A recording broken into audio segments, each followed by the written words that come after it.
All right, guys, so today we're doing the X5. The last video I put up, I asked if you guys want to see the X5 intake manifold being replaced. You all said yes. So instead of just doing like a every step of the way tutorial that I've done 100 times, this is going to be a skimmed down version. We're just going to show you essentially what to do and what to look for, things like that, right? So first, we got the intake manifold that's ready to lift off. When we bring you in to the tool cart, I'm going to show you what we've already done, catch you up to speed. Okay, so here we have, this is where we're at. Everything's off of it. We got the 11 mil nuts up here. That takes off the top of the manifold where it bolts to the head. Over here, we took off the 16 mil that bolts the bracket on the bottom of the manifold to the engine block. Goes in just like that, right in front of the oil tube. Here we have the bolt that bolts the wire to the manifold. I was gonna hook the battery, but the battery's dead, so I guess we're okay with it. Mix it all right, right? So here we have 2, 3, somewhere is the fourth one, 4. All the 4 bolts that bolt on the throttle body, all right? Go on there, no problem. Now when you do the throttle body, also be aware there's a 10 mil nut right there that holds the wiring harness on. So if you don't know about that, it's gonna be hard to get off. Also, you gotta unplug that, you gotta push a squeeze plug. Usually I take a little screwdriver and kind of push it off of there. Next we have the auto control valve. Looks a little bit on the dirty side. Still nice and loose. You gotta make sure you can shake it and hear that noise. Use a little carb cleaner, spray that bad boy out. Either way, keep it nice and clean. And then we have all these little, what are these, T40? They're fairly big. That hold the DISA on, that hold the auto control valve on. It goes in those holes. Then we have all of our smaller T25s that hold the vacuum log on, which is residing right here. Our new kit will come with a new hose for that. You can see the insulation is all broken up. We have the full kit, the full ordeal. We've already checked our DISA valve, that's all good. Air filter, probably need to get a new one of those pretty soon. Look kind of a little bit on the dirty side. And that's pretty much it. I mean, that seems like it's super freaking easy, right? Well, if you've done it for several times in a row, it's not too bad. Now we're ready to lift out. We're gonna have to unhook our Evap Solenoid. Probably can't see nothing. Our Evap Solenoid, that sits right there, right? We should just be able to push that off. It has a metal bracket with a rubber grommet. Just be able to slide that off this way and hook that. That'll allow us to get the intake manifold kind of out, and then up behind it on the bottom, we're gonna have this hose right here, goes down, comes up on the bottom and plugs in. I think there's even another hose next to it we'll have to unplug once to get it freed up. Now, X5 is a little bit different on the oil dipstick. If you're doing the PCV and all that, you need to take the oil dipstick out. There is one 13 mil bolt halfway up the tube. If you are doing this on one of the cars, 3 Series, 5 Series, the oil dipstick will be bolted to the actual engine, right? So you'll take that off, pull the whole tube and everything out. There's an oil ring on the end of that. You have to replace it. Also in the bottom of the dipstick tube, there's little vents. You gotta make sure all those are open, right? So for right now, we're gonna try to get this manifold off without taking the old dipstick tube out for the time being. We'll do that after we're off. Let's put you on the tripod and see what we can figure out.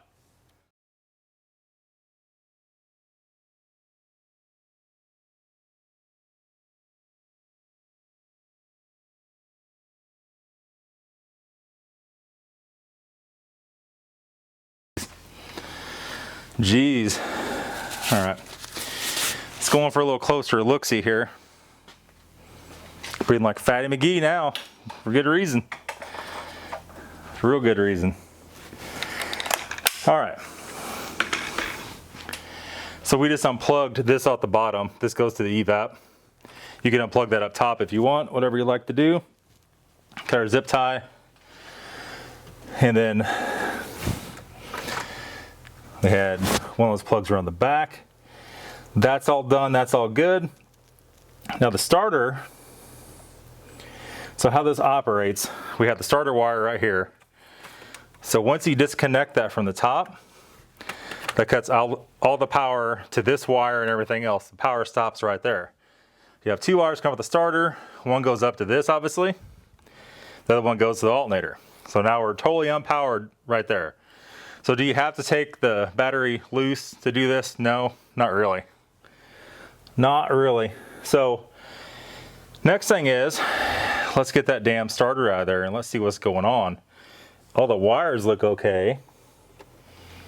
Man, what a pain in the butt. This is probably one of the hardest starters ever to take off. You know, on these there's only 2 bolts, and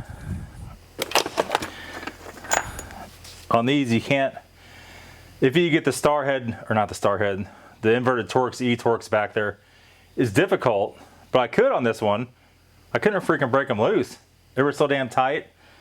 It was insane. Finally I got it, and I could see on the solenoid that everything was like melted because everything was like turning real easy. It was like loose. So if I could tap it, get that out of there like that. Because they're always stuck on the pin, right?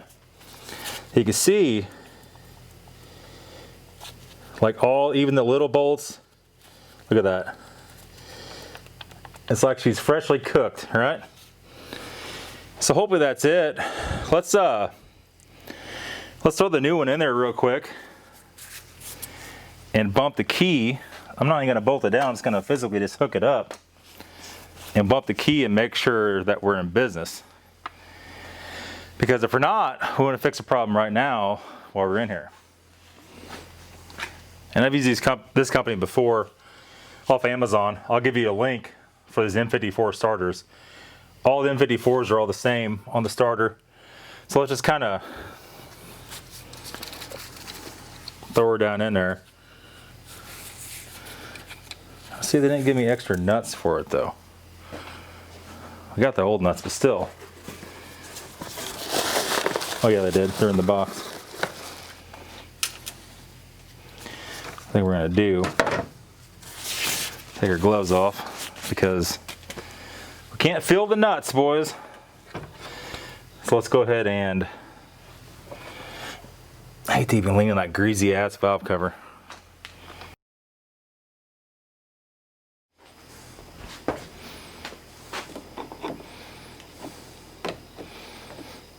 Snug this back up. Not a lot, just a little. Let's go bump it and see. The interior lights are still on, so it should have enough at least to spin it. I don't know, they're kind of dim.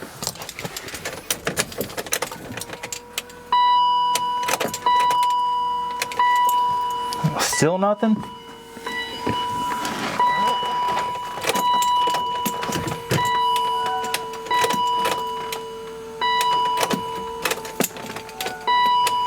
Sweet.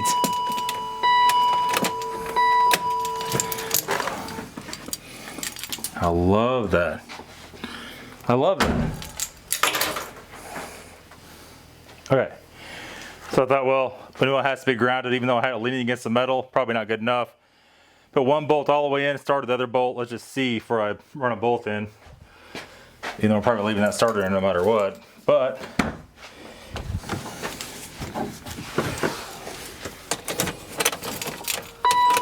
nothing? Oh, it's just, I love that. I love that. Cool. We checked pretty much everything.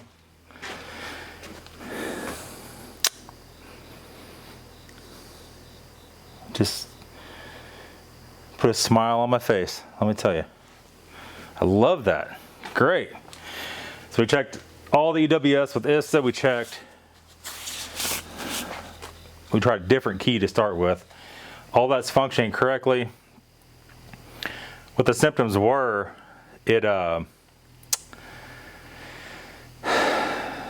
started fine, it set for a while.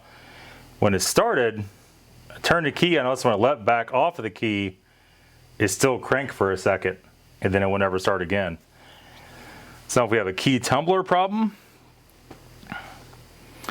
the person wouldn't think it would turn at all if that was the case. I'm really not sure. That's a good one. It is turning the ignition on, so I know it is turning the little black box on the back of the ignition on, because everything's coming on. Just no starter at all. No crank, no start. Okay. So we're the next day here. Did a little more research. I mean, it's like this thing at this point in time is like, holy crap, right? What a freaking nightmare. A little more research. Like 2 people said at higher mileage, which it says, was it have I don't even know, 225, 245, 2 something, right?